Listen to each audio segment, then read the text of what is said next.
Bismillah, alhamdulillah, salatu wassalamu ala rasulillah sallallahu alaihi wasallam.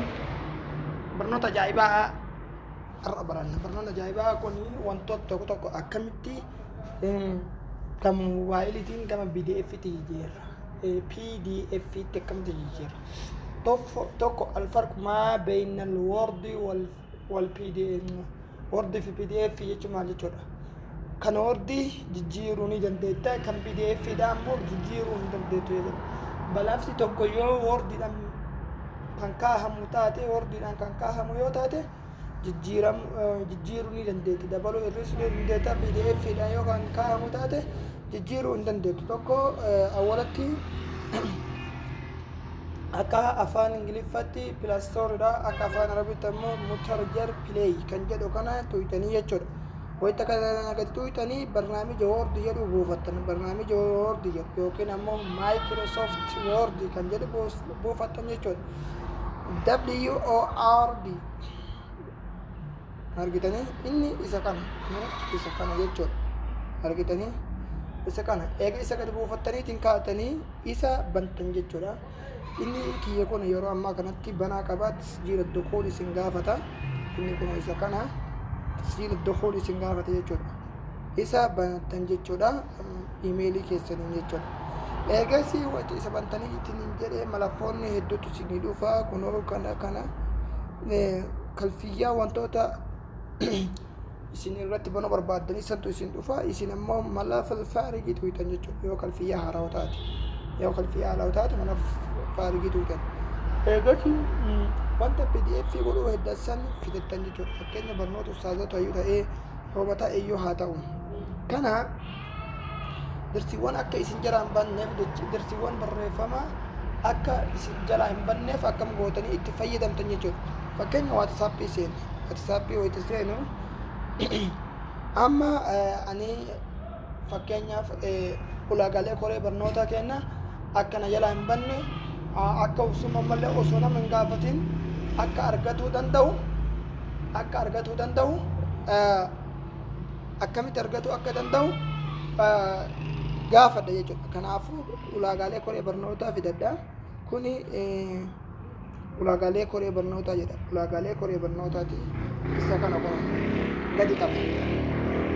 Gadi qabeetu itti jedhee kooppii tokko.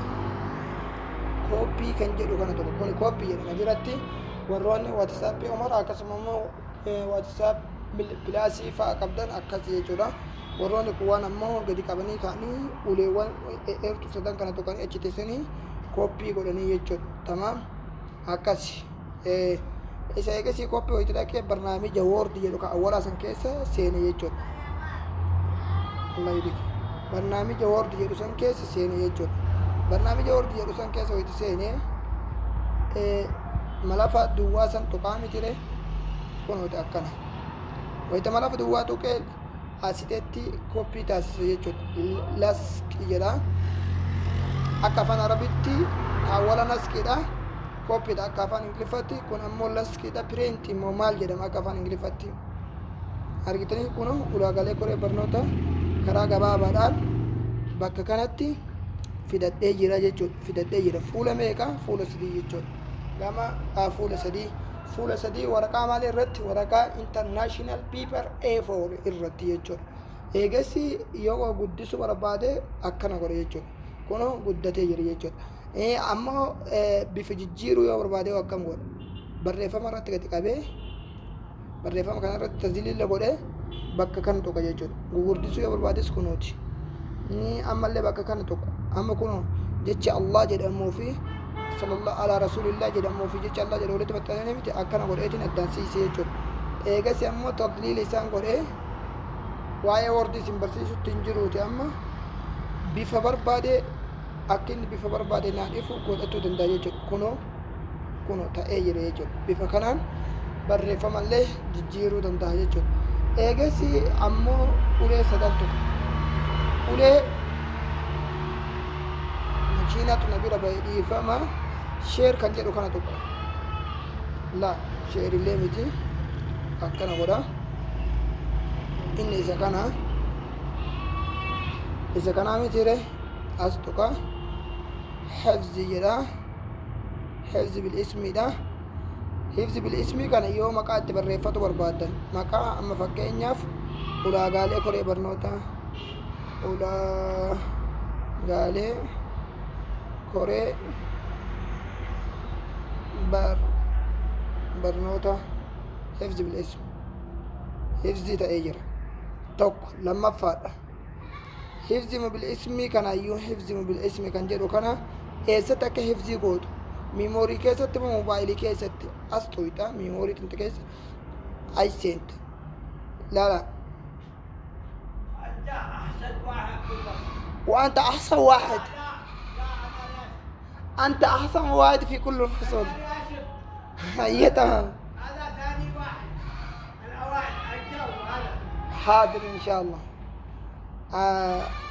ملفا موبايلي كيستي بوتا itti hifzii godhu hedduusan sirreeffatte jechuudha. Fakkeenyaaf lakkoofsi kiyya kana keessatti lakkoofsi tokko yoo kaa'ee miti as dhufee ulaagaalee koree barnoota jedha. Ulaagaalee koree barnoota hifzii alhamdulillah hifzii ta'e. Amma immoo akkamitti gama wannooti jijjiira akkamitti gama pdf itti jijjiiraa kan jedhu jechuudha.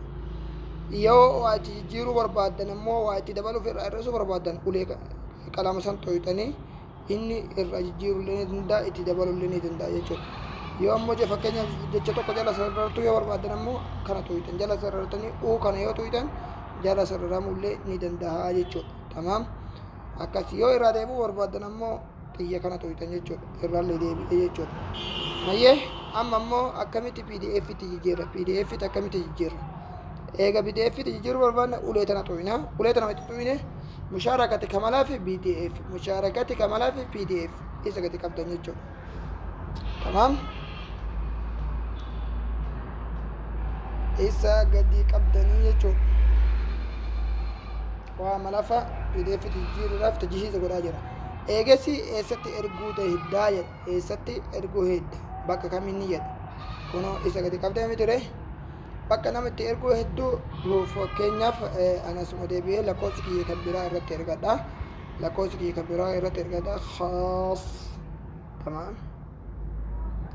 amma bifa kamiin bahee jira bifa pdf dhaan bahee jira. Barreeffamni awwala gurraachallee wanta jijjiirullee jijjiiree wanta bareechisullee bareechisee jira. Amma yoo as dhufne bifa inni ittiin banamu laalamee gadi qabneeti yoo jennu bifa inni ittiin banamu laala pdf drive pdf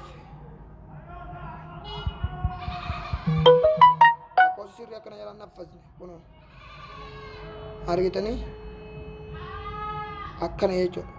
Amma osoo amma kaawwata moobaayilii keessatti haffasisan osoo irra dhaqee asitti tana yoo dhufe kunoo asitteedha takziina kana lakkoofsi tokko barreessa akka daddafee onnaa ba'uuf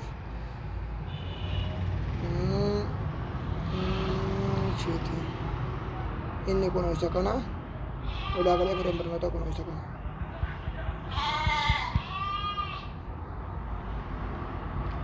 laala amma laala kan ammallee jijjiiruu ni danda'a jechuudha. Waa itti dabalu waa irraa hir'isuu ol fuudhuu gadi fuudhuu ni danda'a. Jijjiirame mee amma kaawwannoo sana osoo hin dandeenna kan pdf sana yoo hin dandeenna hin dandeenye gadi qabdi ol qabi achi qabi as qabi tvz ta'eetiin hin jira jechuudha. Tamaam barnoonni keenya kanarraa kana fakkaata jechuudha. Barnoota biraatti haa walitti deebinutti nagaan nuu tura. Amma laala pdf kana sheetii kaawordii jechuudha. Amma jechoota kana tajliila goona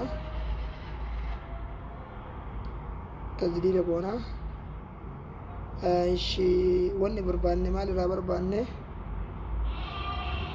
jidduutti siisuu barbaanne bakki itti jidduutti siisanii jirti kunooti kuno jidduutti siqee jira garana siqaa jidduutti siqaa garana siqaa akkasii jechuudha. Waa'ee wordii isin barsiisutti hin jiruuti. Gaafa yoo isin viidiyoo kana sabskraayibii gootaniitiin barnoota wordii nu barsiisu jettan takki gama kompiitaraatiin isin barsiisa takki ammoo gama moobaayiliitiin isin barsiisa jechuudha. Wassalaamu alaikum warahmatullaahi wabarakaatuhu isiniin jedha.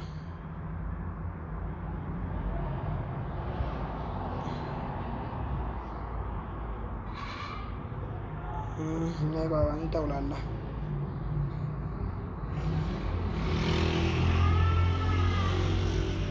Kasih.